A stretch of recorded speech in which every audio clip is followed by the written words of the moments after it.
கதைச்சிரம் நேயர்களுக்கு அன்பான வரவேற்புகள். இன்று நாம் எழுத்தாளர் ராஜம் கிருஷ்ணன் அவர்களின் கரிப்பு மணிகள் என்ற நாவலை காண உள்ளோம்.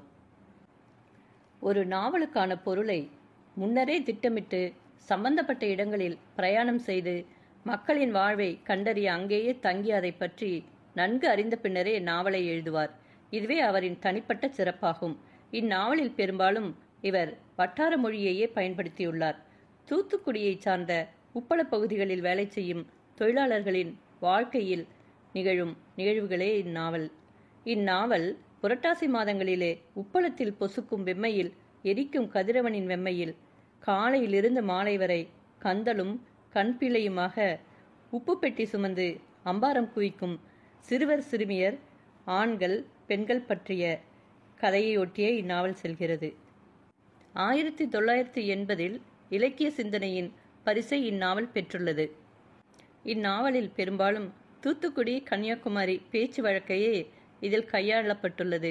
அதை பேசுவது சற்று கடினமாக இருந்தாலும் என்னால் முடிந்த வரையில் முயற்சி செய்துள்ளேன். நல்ல சிறந்த நாவல்கள் அனைவருக்கும் சென்றடைய வேண்டும் என்னும் ஒரு சிறு ஆர்வம்தான். வாயில் திண்ணையில் சாய்ந்திருக்கும் தந்தையை தொட்டு, அப்பாச்சி, அந்த ஆச்சி எனக்கும் தம்பிக்கும் பனஞ்சோளாலத்தில் வேலைக்கு சொல்லியிருக்கா. நாளைக்கு சின்னாச்சியை கூட்டிட்டு போய் அட்வான்ஸ் வாங்கிக்குமின்னு சொல்றாவ. 50 ரூபா கொடுப்பாவலாம் என்று பூரிக்கிறாள். அப்பச்சின் கண்டத்திலிருந்து கொப்புள முடிந்தாற் போல விம்மல் ஒலிக்கிறது. அவள் தலையை காய்த்து போன கையால் தடவுகிறார். பேச்சு எழவில்லை. அவள் மாகாளி அம்மனை நினைத்துக் கொள்கிறாள். திருச்செந்தூர் ஆண்டவனை நினைக்கிறாள். மாமன் வந்து சண்டை ஒன்றும் போட்டுவிடக்கூடாதே என்ற நினைப்பும் ஓடி மறைகிறது. முதல் கூலியில் ஒவ்வொரு ரூபாய் எடுத்து வைக்க வேண்டும். சின்னம்மா வீடு திரும்பும்போது நன்றாக இருட்டி விடுகிறது. ஒரு பெட்டியில் அரிசியும் விறகு கட்டுமாக அவள் வருகிறாள். கண்கள் ஆழத்தில் இருக்கின்றன. சுமையை இறக்கிவிட்டு நீர் வாங்கி குடிக்கிறாள். எனக்கும் தம்பிக்கும் பனஞ்சோளாலத்தில் வேலைக்கு சொல்லியிருக்கா அத்தாச்சி. நாளைக்கு கூட்டிட்டு போக சொன்னாவ. அட்வான்ஸ் தருவாகலாம். ஆறு வந்திருந்தா, ஒரு கரத்த ஆளு, கடுக்கன் போட்டிருந்தா. சரத முத்திருளாண்டி, அந்த ஆள நீங்கள் போகிறதாவளதான் இருக்கா சின்னம்மா? இல்லை, அன்னைக்கு பஸ்ஸில் வந்தோம்ல, அங்கிட்டு போய் வடக்கு திரும்பணும். அந்த அளத்துக்கு சவந்தியாபுரம் சோழக்குளம் அளவுதான் நிறைய போவா. இங்கேருந்து ஆறு போகிறான்னு பார்க்கணும். வாழ்க்கை வண்ணமயமான கனவுகளுடன் பொன்னாச்சி அழைப்பதாக தோன்றுகிறது. அந்த கனவுகளுடன் உறங்கி போகிறாள். கையிரண்டையும் தலைமேல் உயர்த்தி குவித்து செந்தூர் முருகன் சந்நிதியில் மனம் குழைய நிற்கிறார் அருணாசலம். திருநெல்வேலி சென்று வருவதென்றால் வரும்போது அலைவாயில் மூழ்கி முருகனை தரிசித்து அவன் காலடியில் மனச்சுமையை இறக்கி ஆறுதல் தேடுவதென்றும் அவருக்கு பொருள். தூத்துக்குடி சென்று திருநெல்வேலிக்கு செல்வதை விட திருச்செந்தூர் முருகனை கண்டு செல்வதென்றால் ஒரு ஆறுதல். வயது வந்த பிள்ளை கல்வி வாய்ப்பை பயன்படுத்தி கொண்டு தானும் முன்னுக்கு வந்து நாட்டின் பெருமையை உயர்த்த வேண்டும் என்ற குறிக்கோள் ஓர் ரேகை அளவும் இல்லாமல் அற்ப காரணங்களுக்காக அடிதடியில இறங்குவான். கல்லூரி விடுதியில் 2 கோஷ்டிகள் ஒருவருக்கொருவர் சண்டை, அதுவும் சாதி சண்டை. விடுதி அறையில் சக்திவேல் ஒரு அரசியல் தலைவரின் பெயரை எழுதி வைத்தானாம். இன்னொரு மாணவன் அதை அழித்துவிட்டு வேறொரு அரசியல் தலைவரின் பெயரை சூட்டினானாம். இவர் ஒரு ஜாதி, அவர் ஒரு ஜாதி. ஆக நெருப்பு பொறி பறந்து அடிதடியில் மோதிக்கொண்டிருக்கிறார்கள். முருகா, நீ என்றைக்கு இவர்களுக்கெல்லாம் நல்ல புத்தியை கொடுக்கப் போகிறாய்? குடும்பம், அவற்றின் நிமித்தமான எண்ணற்ற பிரச்சனைகள் எல்லாவற்றையும் கழற்றி அவன் காலடியில் வைத்துவிட்டு சிறிது நேரம் மெய்மறந்து நின்று ஆறுதல் கொள்கிறார். பன்னீர் பிரசாதமும் குங்குமமும் வாங்கி கொண்டு வெளியே வருகிறார். மரத்தடியில் நின்று ஈர வேட்டியை உயர்த்தி பிடிக்கிறார். கிழக்கே தகத்தகாயமாக தங்கக் கதிரவன் அவைவாயில் பட்டாடை விரிக்கிறான். எத்தனை நாட்கள் பார்த்திருந்தாலும் அழுக்காத காட்சி. சில நாட்களில் மனம் குழம்பி ஆற்றாமையில் அல்லலுறும் போது பஸ்ஸுக்கு கொடுக்க காசில்லாமல் பொடிநடையாக நடந்தே அலைவாய் முருகனை காண வந்திருக்கிறார். அந்த மேனியை நனைத்து உள்ளத்தை அவன் கோலத்தில் நனைத்து கொண்டால் அந்த சுகமே தனி. எத்தனை ஆண்டுகளாகவோ அலைவாய் முருகனை காண வருகிறார். இப்போது எத்தனை மண்டபங்கள், எத்தனை கூட்டங்கள், பயணிகளை ஏற்றி வரும் டூரிஸ்ட் பஸ்கள், கார்கள் என்று சன்னதி முழுவதும் கும்பல். பயணியர் விடுதிகள் வேறு மாடி மாடியாக எழும்பியிருக்கின்றன. ஆனால் முருகனை சுற்றி வேடக்காரர்கள் மலிந்து கிடக்கின்றனர். இதுதான் இன்றைய உலகின் ஓர் மாதிரி துண்டு. வேட்டியை ஆட்டி காய வைத்து உடுத்திக்கொண்டு சட்டை அணிந்து கொள்கிறார் அருணாசலம். முதல் நாளிரவே எதுவும் சாப்பிட்டிருக்கவில்லை. பசி வயிற்றை கிண்டுகிறது. நீண்ட சந்நிதி தெரு கொட்டகை வழியே நடந்து வருகையில் மண்டபத்தில் உள்ள அயற்கடையில் ஏறி அமர்ந்து கொண்டு காலை தினசரியை பார்க்கிறார். 5 ரூபாய் கடன் வாங்கி கொடுத்த ஆச்சி அவரை மகனை பார்த்து வர விரட்டினாள். இன்னும் ₹1.75 மீதி இருக்கிறது. பஸ்ஸுக்கு கொடுத்து 4 இட்லியும் காஃபியும் சாப்பிட முடியும். அவர் சாப்பிட்டு கொண்டிருக்கும் போது நயினார் பிள்ளை வருகிறான். என்ன அண்ணாச்சி, எப்ப வந்திய என்று கேட்டுக்கொண்டு அமர்கிறான். நயினார் பிள்ளை அந்த காலத்தில் திருச்செந்தூர் வட்ட காங்கிரஸ் இயக்க தொண்டர்களில் அரும்பாடுபட்டு பெயரும் புகழும் பெற்றவன். கள்ளுக்கடை மறியலுக்கு அவரும் அவனும் சேர்ந்து சென்றிருக்கிறார்கள். சாட் இன்ஸ்பெக்டர் ஜோன் கொலை சதியில் சிறைக்கு சென்று வந்தவன். இந்நாள் மண்டபத்தில் ஒரு புறம் தையல் கடை வைத்திருக்கிறான். பெண்கள் உடைகள் தைக்கிறான். அரசியலுக்கே வருவதில்லை அவன். அது மட்டுமல்ல, அந்நாட்களில் ஆர்வமும் உண்மையுமான நாட்டு விடுதலையும் நல்வளர்ச்சியும் நம்பி பாடுபட்ட தொண்டர்கள் எல்லோருமே இப்படித்தான் விலகிவிட்டார்கள். எங்க இப்படி வந்திய? தொழில் நிலம் எப்படி இருக்கு? எப்படி இருக்கு? ஒன்றும் சொல்றதுக்கு இல்லை. நேற்று கூட டிஆர்ஓவை பார்க்கணும்னு தான் தங்கியிருந்தேன். அமைச்சர் வந்திருக்கிறான். அவ பெட்டிஷன் எதுவும் தயார் பண்ணிட்டு போகலை. ஒன்றும் வாவன்னா இல்லை நாயனாரு. அந்த காலத்தில் ஒரு முடிவெடுத்தா எப்படி எல்லோரும் ஒத்து கிளர்ச்சியோ எதுவோ பண்ணினோம். அவனுக்கு அப்பவும் பெண் சாதி பிள்ளைய இல்லாமலா இருந்தாவ? இல்லாட்டா வெள்ளைக்காரனை விரட்டி இருக்க முடியுமா? இப்போ ரொம்ப சுயநலமாக போச்சு. அவனவன் தன் மட்டுக்கு நல்லா வந்துடணும், பணம் சம்பாதிக்கணும்னு எதுவும் செய்கிறான். 1947 இந்திய சர்க்கார் உப்பு வரி வானான்னு சட்டம் போட்டது. இந்த காலத்தில் காங்கிரஸில் இருந்தவன் இல்லாதவன் எல்லோருமா ஒத்துமையாக கூடித்தான் தூத்துக்குடி சப் கலெக்டர்கிட்ட மகசூர் கொடுத்தோம். எங்களுக்கு நிலம் பட்டா போட்டு தரணும்னு அப்போதும் கூட்டுறவு சங்கமாவது இன்னொன்னாவதுன்னு பணப்பலம் உள்ளவன் எதிர்த்துத்தான் மறிச்சான். அப்படியும் 250 பேர் ஒத்துமையாக கூடி இருந்ததால 200 ஏக்கராவுக்கு மேலே ஒதுக்கினாங்க. தன் பட்டாளம் செய்யுங்கள்னு அப்போது புறம்போக்கு நிலம் குறிச்சி காட்டினோம். ஒதுக்கினாங்க. அப்போது இந்த ஓடை நடுவில் வந்து மறிக்கும் ஓடைக்கப்பால் ஆளையே விழுங்கும் தனி முதலாளியின் நலம். ஆயிரக்கணக்கான ஏக்கராகும்னு ஒரு நினைப்பும் இல்லை. கடைசியில் என்ன ஆச்சு? 20 வருஷமா போகுது. ஓடை குறுக்கிடுவதால் பாதை இல்லை. லாரி வந்து உப்பெடுக்க முடியாது. அதனால நாம் அயனான வரி உப்பு வாரினாலும் மூடை 8 அணாவுக்கும் 3/4 ரூபாய்க்கும் சீரழியுது. வண்டிக்காரன் ஓடையில் இறங்கி வந்து 3/4 ரூபாய் மூடைன்னு இங்கே உப்பெடுத்து அந்த கால 3 ரூபாய்க்கு விற்கிறான். அதனால் இந்த தம்பாட்டலத்தில் ஒன்றும் முன்னுக்கு வர முடியாதுன்னு அவனவன் நிலத்தை சும்மா போட்டு வச்சிருக்கான். முன்ன 20 அம்ச திட்ட காலத்தில் இதுக்கு எப்படியான வழி பிறக்கும்னு நம்பி பாலத்து திட்டமெல்லாம் போட்டு பணம் செலவு பண்ணி எல்லாம் எழுதி எடுத்துட்டு நாங்கள் கலெக்டரை பார்த்தோம். அப்போ அவர் இதுதான் கேட்டார். 200 ஏக்கராவில் 10 ஏக்கரா கூட நீங்கள் அலம் போடலையே, இது என்ன கூட்டுறவுன்னாரு. நிலம் வச்சிருக்கிறவ அங்கங்கே பிழைக்க போயிட்டான். அன்னைக்கு காந்தி எதுக்கு உப்பு சத்தியாகிரகம் பண்ண போனாரு? ஒரு ஏழை தான் கஞ்சிக்கு போன உப்புக்கு வரி கொடுக்க வேணாம் என்பது மட்டுமல்ல, அவனவன் சொந்தமாக பாடுபட்டு தன் நிலத்தில் விளைவிக்கணும், அவனுடைய தேவைக்கு அவன் சம்பாதிக்க முடியும்னு சொன்ன அந்த அடிப்படையில் தான் தன் பட்டாளம்னு லட்சியம் வச்சோம். இப்போ ஆயிரக்கணக்கான தனிப்பட்ட முதலாளிகள் தன் பட்டாளம் பெருக்கி இருக்கா. குடும்பமாக அங்கே கொத்தடிமை செய்ய போகிறாக. பொம்பளை பிள்ளைக தாழ குருத்தும் போல இம்மாட்டு பொடியலுவ எல்லோரையும் கங்காணிய கான்ட்ராக்டுக கூட்டிட்டு போறாவ. இதுக்கா சுதந்திரம் வாங்கினோம்? அருணாசலத்துக்கு பழைய நண்பர் கிடைத்து விட்டால் வயிற்றெரிச்சலை கொட்டி தீர்த்து விடுவார். வைத்த இட்லியே இன்னமும் தொடவில்லை. இப்ப காலம் அந்த காலம் இல்லைன்னாச்சு. எல்லாம் வியாபாரம்தான். இப்ப தாய் மகன் தொடர்பு, புருஷ மனைவி பிரியம் எல்லாமே இது செஞ்சா இதுக்கு பத்தியா என்ன கிடைக்கும்னு ஆயிப்போச்சு. அந்த காலத்துல கதர் சட்டை போட்டவங்களை போலீஸ் மகன் தேடிட்டு போவான்.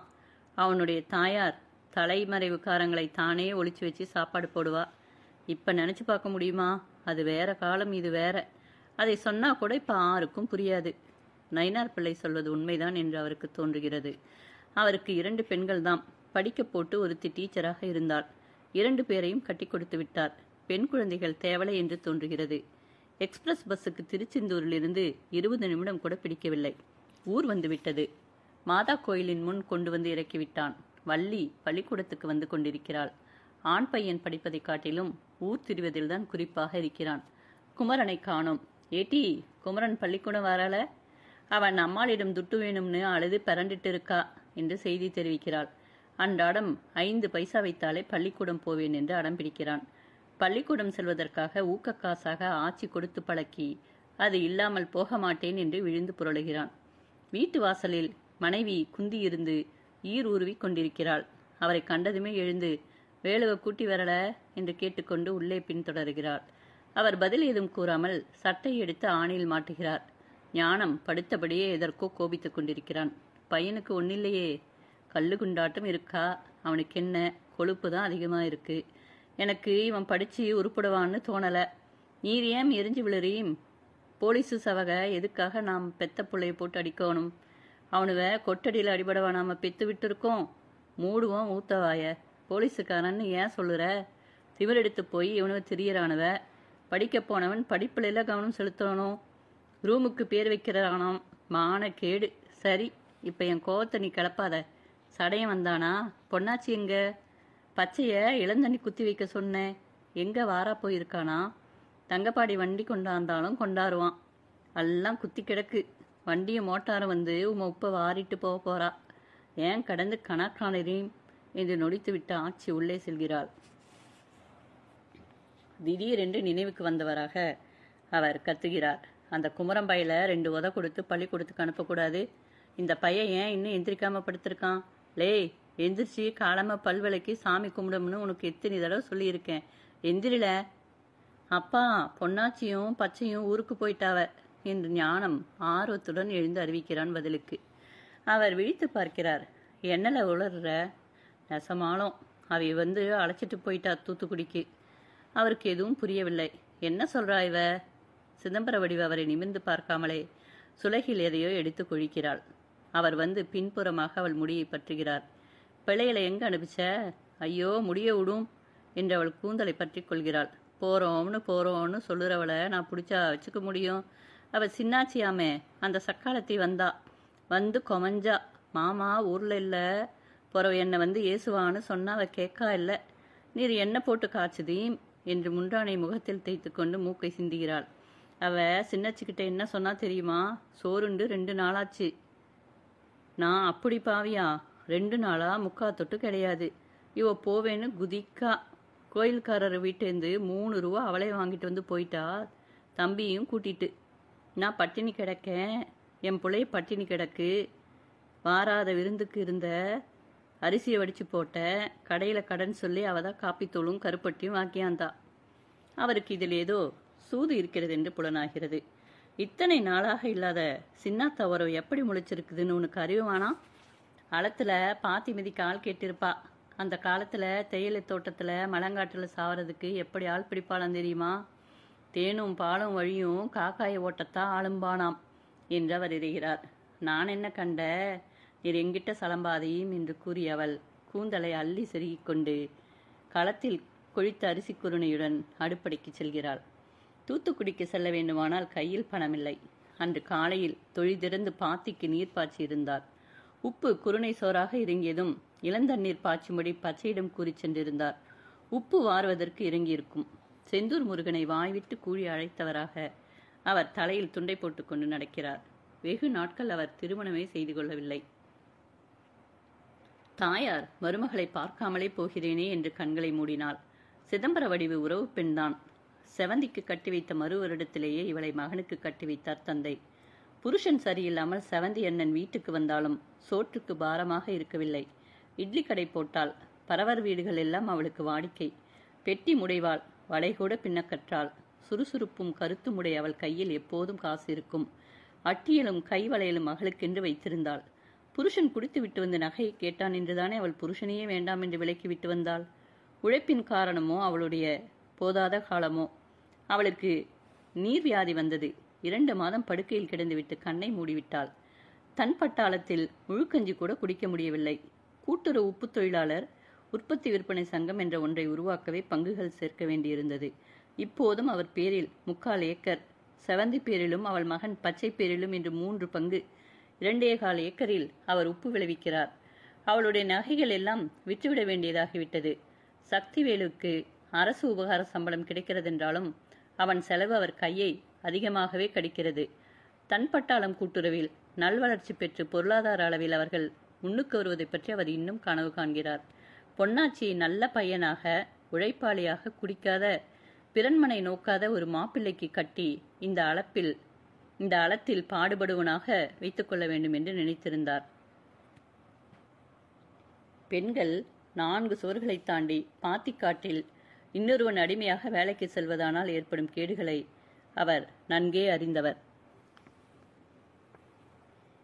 அதனால்தான் இந்த சமுதாய அமைப்பில் பெண்களை தங்கள் இல்லம் தாண்டி பாதுகாப்பில்லாத வேலைக்கு அனுப்புவதை காட்டிலும் கிடைக்கும் கால் வயிற்று கஞ்சியே மேல் என்று நிச்சயமாக நம்பியிருந்தார். ஓடையில் நீரேற்றம் தெரிகிறது. ஒதுக்கிவிட்டிருக்கும் மீன்பிடி வள்ளங்கள் ஒன்றும் இல்லை. இறால் பிடிப்பதற்கென்று குத்தகை பேசி 7,000 8,000 கடன் பெற்ற தூத்துக்குடியில் இருந்து ரெடிமேட் வள்ளங்களை நிறைய வாங்கிவிட்டிருக்கின்றனர். தாமிரபரணி தாய் கடலரசனை தழுவ பல கைகளாக பிரிந்து கொண்டு ஆவலோடு வரும் இடம் அது. ஒவ்வொரு ஓடையும் ஒரு கையின் விரல்களைப் போல தெரிகிறது. முட்புதர்களும் தாழைகளுமாக நிறைந்த அந்த இடத்தில் சங்கமேஸ்வரர் கோயில் இருக்கிறது. ஆடி அமாவாசை, தை அமாவாசை என்றால் காட்டுப்பாதையில் நடந்து வந்து நீராடி ஈஸ்வரனை தரிசனம் செய்பவர்கள் உண்டு. கோயிலுக்கு மேற்கே மூங்கில்துறை ஊரில் இருந்து வந்த குருக்கள் பூசை செய்வார். பாலத்தை மேற்கே ஓடை பிரியும் முன் போட்டுவிட்டால், லாரி வரும் சாலை வந்துவிட்டால் அந்த அலங்கள் வளமையை வாரி கொடுக்குமே. ஆனால் பாலம் கட்டும் யோசனை திட்டமெல்லாம் தயாராக்கி கொடுத்த பின் ஓடையின் பரதவர் வள்ளங்கள் நிறுத்துவதற்கு தடங்களாகும் என்றும், அவர்கள் பாயை விரித்து கொண்டு பாலத்தடியில் செல்ல முடியாதென்றும், பாலம் கட்டக்கூடாதென்றும் மனு கொடுத்திருக்கிறார்களாம். அந்த செய்தியே கனவு பூங்காவில் விழுந்த அடி போல தோன்றியது. இங்கு பொன்னாச்சியையும் மகளையும் சின்னாத்தா கூட்டி போயிருக்கிறாள். இத்தனை நாளாக இல்லத கரிசனமா வாஞ்சையா எது? அளத்தில் உப்பு கண்ணாடி மணிகளாக பரல்களாக இறங்கியிருக்கிறது. ஆயிரமான ஏக்கர் நிலங்களில் ஆட்களை விரட்டி செய்நேர்த்தி செய்தவர்களுக்கு கூட இவ்வளவு நேர்த்தியாக உப்பு இறங்கியிருக்காது. மூட்டை 5 ரூபாய்க்கு தாராளமாக போகும் இது. இதை தங்கப்பாண்டி வண்டியை ஓடையில் இறக்கி கொண்டு வந்து அலட்சியமாக அள்ளி போட்டு கொண்டு போவான். அவருக்கு எப்போதும் உடை. அவன் கொடுத்த பணத்தை வாங்கிக் கொள்வது கட்டாயமாகி விடுகிறது. அவனிடம் உப்பு கண்டு முதலாகும் முன்பே கடன் வாங்கிவிடுகிறார். இப்போது அவன் வந்தால் உப்பை வாரி விடலாம். பணம் 20 ரூபாய் வாங்கிக் கொள்ளலாம். சட்டையை கழிச்சு வைத்துவிட்டு அங்கு பண ஓலையினால் வேயப்பெற்றிருக்கும் சிறு அரைக்கதவை திறந்து வாறுபலகை, வாளி ஆகியவற்றை எடுக்கிறார். பாத்தின் கீழ் இறங்கி சலசலவென்று கலகலத்து சிரிக்கும் மணிகளை வார்பலகையில் கூட்டி ஒதுக்குகிறார். தொலைவில் தங்கப்பாண்டியின் வண்டி சத்தம் கடகடவென்று கேட்கிறது. கிழக்கே கடலின் அடிவரையிலிருந்து பொங்கி வரும் விண்மணி கண்களை குத்தும் கதிர்களை பரப்புகிறான். வாயிலில் பெரிய வளைவில் பனஞ்சோலை சால்ட் ஒர்க்ஸ் என்ற எழுத்துக்கள் தெரியும் கதவுகள் அகன்று திறந்திருக்கின்றன. தலைக்கொட்டை எனப்படும் பண ஓலையால் பின்னிய சம்மாட்டு சாதனமும் அலுமினிய தூக்கு, மதிய உணவும் கை கொண்டு ரப்பர் செருப்பும் ஓலை செருப்புமாக உப்பளத்து தொழிலாளர் அந்த வாயிலுள் நுழைந்து செல்கின்றனர். சிறுவர் சிறுமியர் கந்தலும் கண்பிழையுமாக மேய்ச்சலுக்கு ஓட்டி போகும் மாட்டு கும்பலை ஒத்து உள்ளே விரைகின்றனர். முடியில் விளக்கெண்ணெய் பளபளக்க அன்றைய பொழுதுக்கு புதுமையுடன் காணப்படும் இளைஞரும் அந்த கும்பலில் இருக்கின்றனர். முக்காலும் பாத்திகளில் செய்நேர்த்தி முடிந்து தெப்பம் என்றால் கடல் நீரை முதலாக சேமிக்கும் பாத்தி. அதில் செய்நேர்த்தி முடித்துவிட்டு கட்டிய நீரை பாத்திகளுக்கு பாய திறந்துவிட்டு விட்டார்கள். உப்பை வாரி குவிக்க துவங்கிவிட்டனர். பொன்னாச்சியும் தம்பியும் வேலைக்கு சேர்ந்து 3 நாட்களில் பாத்தி பண்பாட்டிலேயே மிதித்து அவளுடைய மென்மையான பாதங்கள் கன்றி கருத்து கீறல்கள் விழுந்துவிட்டன. உப்பளத்து வேளையில் சமுசாரி வேலை என்று சொல்லப்பெறும் பசிய வயல் வரப்புகளில் வேலை செய்வது போல குளிர்ச்சியை காண இயலாது. இங்கு உயிரற்ற வறட்சியில் பண்புள்ளவர் செவிகளும் நாவு கூசும் சொற்களை கான்ட்ராக்ட் நாச்சியப்பன் உதிர்த்த போது முதலில் அவள் மருண்டுதான் போனாள். அவர்கள் பண்பற்ற வசை சொற்களை தவிர்த்து மரியாதையாக பேசியே அறியார் என்பதை இப்போது புரிந்து கொண்டிருக்கிறாள். எல்லை தெரியாமல் விரிந்து பறந்து கிடந்த பாத்திகளைக் கண்டு இன்னமும் அவளுக்கு மலைப்பு அடங்கவில்லை. மாமனின் தன் பட்டாளத்தில் வேட்டி காய போட்டார் போல, பாய் விரித்தார் போல பாத்திகளில் உப்பு இறங்கியிருக்கும். இங்கோ வான்கடலைப் போல ஓர் வெண்கடல் அல்லவா இறங்கியிருக்கிறது. தெப்பங்களே ஆத்தூர் ஏரி போல விரிந்து கிடக்கின்றன. வேலை செய்யும் ஆட்களோ பல விதங்களில் அவளைப் போல நாச்சியப்பன் கான்ட்ராக்டின் கீழ் வேலை செய்யும் பெண்கள் பலர் இருக்கின்றனர். பரப்பில் குவியும் உப்பு வழித்து பெட்டி பெட்டியாக தட்டுமேட்டில் அம்பாரம் குவிக்கும் பணிதான் அவர்களுக்கு. உப்பை கொத்துப்பலகை போட்டு உடைப்பவர்களில் சில பெண்களும், வாறு பலகை கொண்டு உப்பை மாறி வரப்பில் ஒதுக்கும் ஆண்களும் கங்காணிகளின் கீழ் வேலை செய்கின்றனர். ஒரு கங்காணியின் ஆதிக்கத்தில் 5 பேருக்கு மேலில்லை. இவர்களைத் தவிர தனிப்பட்ட முறையில் மாத சம்பளம் பெற்றுக்கொண்டு பணி செய்யும் தொழிலாளிகளும் உண்டு. தம்பி பச்சைமுத்துவுக்கு அரவை கொட்டடியில் வேலை கொடுத்திருக்கின்றனர். உப்பை அரவை ஆலைகள் இரவோடு இரவாக மாவாக்கி குவிக்கின்றன. அந்த தூளை பெட்டி பெட்டியாக சுமந்து கொட்டடிக்குள் குவிக்கும் பணியில்தான் எத்தனை சிறுவர் சிறுமியர். பச்சைக்கு 16 வயதாகிவிட்டது என்று அவள் கூறியும் நாச்சியப்பன் நம்பவில்லை. அவனுக்கு 4 ரூபாய் கூலி இல்லை. அரவை கொட்டடியில் 2.5 ரூபாய் தான் கூலி கிடைக்கிறது. அட்வான்ஸ் பெற்றதுமே சின்னம்மா அவனுக்கும் அவளுக்கும் காலில் போட்டுக்கொள்ள ரப்பர் செருப்பு வாங்கி தந்தாள். அவள் அளத்தில் பெட்டி சுமக்கையில் எல்லோரையும் போல ரப்பர் செருப்பை கழிச்சுவிட்டு பனை ஓலையில் பின்னி 2 கயிறுகள் கோத்த மிதியடியை அணுகிறாள். அதுவே ஒரு நாளைக்கு 1 சோடி போதவில்லை. சனிக்கிழமை மாலையில் கூலி கொடுக்கிறார்கள். தலைப்புரட்ட எண்ணெய், அரிசி, புளி, மிளகாய் எல்லாம் தட்டில்லாமல் வாங்க முடிகிறது. சென்ற வாரம் சின்னம்மா அவளுக்கு புதிய ரவிக்கை ஒன்றும் தம்பிக்கு துண்டு ஒன்றும் எடுத்து வந்தாள். பருப்பு நிறைய போட்டு வெங்காயம் உரித்து போட்டு குழம்பு வைத்து திருப்தியாக உண்டார்கள். அடுத்த சனிக்கிழமைக்கு கறி எடுத்து குழம்பு வைக்க வேண்டும் என்ற ஆசையை அப்பன் வெளியிட்டார். பசி பசி அவிய இந்த உப்பு கசத்தலை எரிய வேண்டும். நாச்சியப்பன் பேரேட்டை பார்த்து தன் கீழுள்ளவர் பேர்களை படிக்கிறான். மாரியம்மாளே 3 பேர், ஒவ்வொருவருக்கும் ஒரு அசிங்கமான வசையை சொல்லி கூப்பிடுகிறான். அல்லி அவள் பிள்ளையும் தூக்கி வருகிறாள். கொட்டடியில் விட்டுவிட்டு உப்பு சுமக்க வேண்டும் அன்னக்கிளி. அன்னக்கிளி சூளி. பொன்னாச்சியை கீழ்கண்ணால் பார்க்கிறான் நாச்சியப்பன். அவன் பார்வையில் அவள் துடித்து போகிறாள்.